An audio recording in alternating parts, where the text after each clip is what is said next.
최영일의 YTN 뉴스 정면 승부. 최영일의 YTN 뉴스 정면 승부. 최영일의 YTN 뉴스 정면 승부. YTN 뉴스 FM 뉴스 정면 승부 최영일입니다. 민심의 무서움을 새삼 깨닫는다. 4.13 총선 결과를 받아든 여야 대표가 한결같이 한 말인데요. 이번 선거에서 드러난 민심 매서웠습니다. 16년 만에 여소야대로 펼쳐지게 될 향후 전국 전망과 더욱 복잡하게 얽힌 대권구도 향방까지 오늘 뉴스 정면 승부에서 전문가들과 함께 심층적으로 분석해보겠습니다. 화제의 당선자도 만나봅니다. 본선 없이 4선에 성공한 새누리당 이군현 당선자, 여당 텃밭 대구에서 무소속으로 출마해 당선된 홍일학 당선자, 진보정당 최초로 3선에 성공한 정의당 노회찬 당선자, 그리고 새누리당의 철옹성, 강남에서 재선에 성공한 더불어민주당 전현희 당선자 차례로 만나보겠습니다. 뉴스 정면 승부 지금 시작합니다.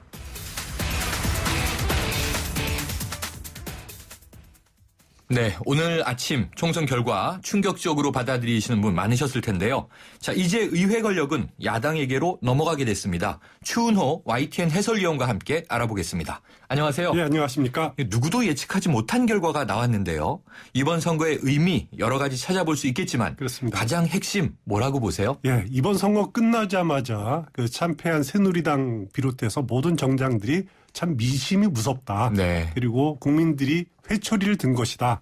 뭐 이런 표현들을 많이 썼습니다. 네. 맞습니다. 그 민심을 거스릴 수 있는 권력은 정말 없는 것 같아요. 네. 그렇지만 제가 보기에는 이번 선거 결과는 단순하게 새누리당의 참패다. 그런 의미로 그치는 것 같지는 않고요. 네. 물론 새누리당의 공천 갈등이라든가 옥새 파동 또 친박 마케팅 심지어는 이른바 그 전형 논란에서 벌어진 네. 그런 완장 정치 네. 이런 것 등등이 새누리당 패배의 한 요인들이 될 수 있을 겁니다. 네. 하지만 근본적으로는 박근혜 정부에 대한 국민들의 엄중한 심판이 아니냐 뭐 이렇게 생각이 되는데요. 네.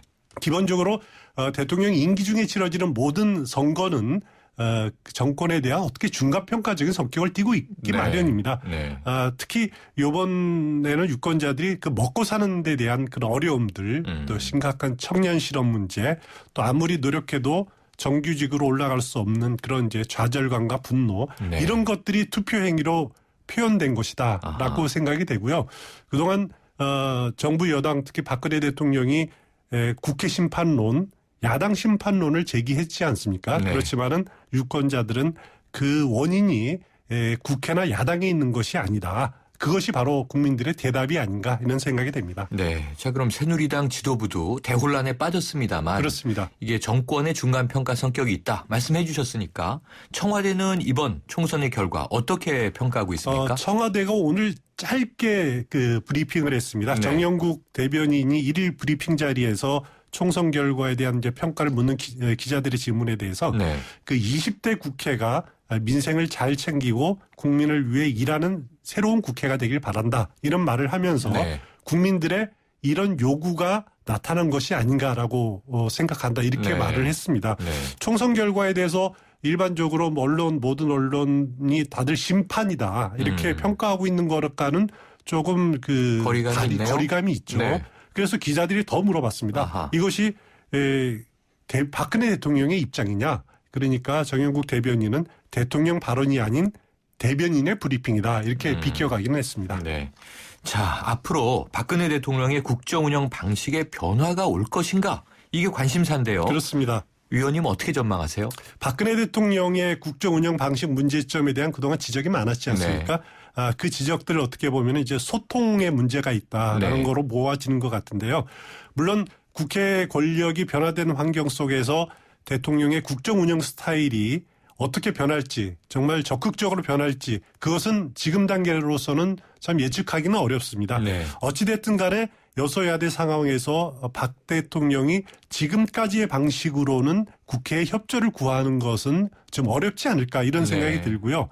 당장 법안을 추진하기 위해서는 야당의 협조가 야당과의 또 타협이 불가피하지 그렇죠. 않습니까? 그렇죠. 19대 국회처럼 밀어붙이기 식으로 또 여당을 이렇게 그 밀어붙여서 야당하고의 또 이렇게 국회 운영에 적극적으로 나서게 하기는 좀 어려운 상황이 되버렸거든요. 당장 청와대와 정부 여당이 추진 중인 노동개혁 법안 더 높은 벽에 부딪히지 않겠습니까? 그렇겠네요. 정부 여당으로서는 그 개혁의 후퇴라고 생각할 수도 있겠지만은 어떻게 보면은 전면적인 수정이 불가피할 수도 있습니다. 그렇다고 국정의 최고 책임자가 그 국정 운영에 손 놓고 있을 수는 없는 것 그렇죠. 아닙니까? 네. 그래서 어떻게 보면은 그 분위기 쇄신에 나설 때가 아닌가 또 그런 모멘텀을 찾지 않겠냐라는 생각이 되는데요. 네. 과거 사례를 보면은 이럴 때 그 대통령이 보통 내놓을 수 있는 카드가 개각이라든가 네. 그런 인적 쇄신 카드를 많이 썼습니다. 네. 그래서 일단은 청와대 참모진 개편부터 나서지 않을 것이냐라는 것이 일반적인 예측인 것 같은데요. 오늘 어디 보도를 보니까 현귀한 정무수석 사의를 표명했다. 네. 그리고 이병기 비서실장도 거취를 고민 중이다라는 보도도 있었습니다. 네. 청와대는 물론 사실이 아니다라고 이제 부인을 하고 있는데요. 그렇지만은 청와대 참모진 개편은 시간의 문제인 것 같고요. 네. 물론 개각은 좀 더 다른 것 같습니다. 네. 개각은 그 앞으로 국회 원구성 문제 뭐 인사청문회를 반드시 통과를 해야 되니까 네. 사람 구하기도 또 쉽지 않을 거고요. 또 국회에서 인사청문회 과정에서 만신창이가 될 수도 있고 그래서 그 문제는 좀 더 시간을 갖고 검토하지 않을까 이런 생각이 듭니다. 네. 자, 여소야대 국회가 이제 생기게 된 거니까요. 국회 운영에서도 변화가 불가피해 보입니다. 이 국민의당이 캐스팅 보트가 될 것이다. 이런 전망 많던데 어떤 변화 예상하세요? 그렇습니다. 일단 국회에 당장 원내 교섭단체가 3개 정당 네. 이렇게 그렇죠. 자를 잡을 거고요. 새누리당, 더불어민주당 의석수가 비슷하지 않습니까? 그렇죠. 한석 차이밖에 없습니다. 네. 어느 정당도 이 두 정당도 그 법안 통과에 필요한 과반을 못 미치는 상황이죠. 네. 무소속이나 아니면 정의당 합쳐도 안 되는 상황이죠. 그래서 38석인 국민의당의 협조가 없으면은 법안이라든가 뭐 인사안 예산안 처리 정말 불가능합니다. 네. 그래서 국민의당이 캐스팅 보트를 주게 되는 상황인데요. 국민의당은 아마 사안에 따라서 이편 저편 이렇게 달리하면서 자신의 존재감을 부각시킬 가능성이 큽니다. 네. 이 제3당의 존재는 어떻게 보면은 긍정적으로 만약에 작용을 한다라면은 대립 파행 이렇게 얼룩졌던 우리 국회에 네. 소중한 그 정치 실험이 될 가능성도 있습니다. 네. 잘만 그 운영이 된다면은 여당의 밀어붙이기 또 강경 여당의 보이코트, 국회 운영 보이코트 이런 부정적인 측면을 막을 수 있는 그런 효과도 충분히 나올 수도 있거든요. 네. 그렇지만 문제는 국민의당이 그 내부의 이념 스펙트럼이 무척 넓다라는 그렇죠. 거죠. 지지층도 다양하고요. 그렇습니다. 아주 진보적인 정치인이 있는가 하면은 또 보수적인 입장을 가진 네. 분들도 있고요. 그래서 사안사안마다 국민의당이 내부의 의견을 어떻게 조정하느냐 이것이 아마 관심거리입니다. 네. 그리고 또 국민의당이 언제까지 그 존재할 수 있느냐. 야권 통합 문제도 앞으로 나올 거고 네. 또 대선 이후에 또 이 제3당이라는 존재가 어떻게 될지도 불확실한 상황이기 때문에 그렇지만은 최소한 이번 정기국회까지는 이 3당 체제로 갈 것이다. 네. 또 나아가서는 내년 대선 때까지는 3당 체제가 유지가 되지 않을까라는 이렇게 보는 것이 일반적인 시각인 것 같습니다. 네. 자, 한석 차이로요. 지금 제1당이 더불어민주당, 그렇습니다. 제2당이 새누리당 이렇게 됐는데 그러면 이제 당장 국회의장을 어느 정당이 가져가느냐의 관심인데요. 국회의장이 지금 19대에서 정의화 의장의 여러 가지 이제 또 모습을 우리가 봐왔지만 그렇습니다. 입법부의 수장이고요. 국가의전서열 2위의 자리인데 어떻게 될 걸로 보세요? 국회의장은 누가 차지하느냐 이거는 국회법에는 명시되어 있지 않습니다. 네. 그렇지만은 관례상 원내 제1당이 맡아왔습니다. 네. 국회의장은 물론 전반기 후반기 나눠서 2년씩 하는데요. 네. 만약에 지금 상황이라면은 더불어민주당에서 국회의장을 차지하는 것이 총선 민의를 반영하는 것에는 맞는 거죠. 네. 하지만은 무소속 당선자들이 지금 11명이나 있지 않습니까? 맞습니다. 네. 그중에 친여 성향이 7명이고 네. 더불어민주당 탈당한 그 당선자가 황일학 의원 등. 이해찬 당선자 있고요. 네. 2명이죠.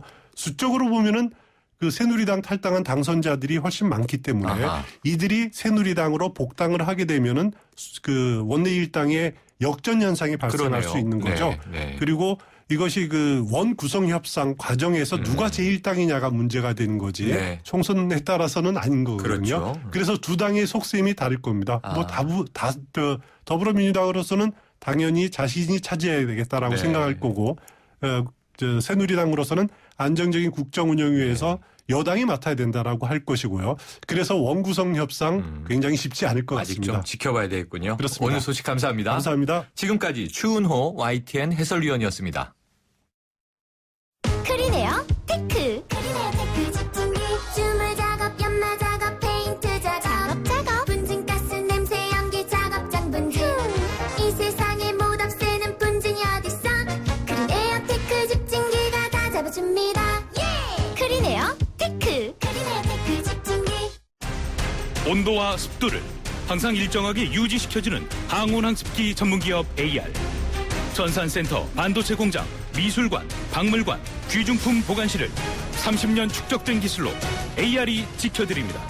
24시간 확실한 서비스 보장 031-497-0561 서울의 꿈과 희망 스카프 제20회 서울 국제만화 애니메이션 페스티벌에 함께할 친구를 모집합니다. 만화와 애니메이션, 키덜트, 캐릭터, 웹툰, 게임 등 많은 업체의 참여를 부탁드립니다. 스카프는 7월 6일부터 10일까지 동대문 DDP에서 열립니다. 네, 1부 여기까지고요. 2부로 돌아오겠습니다.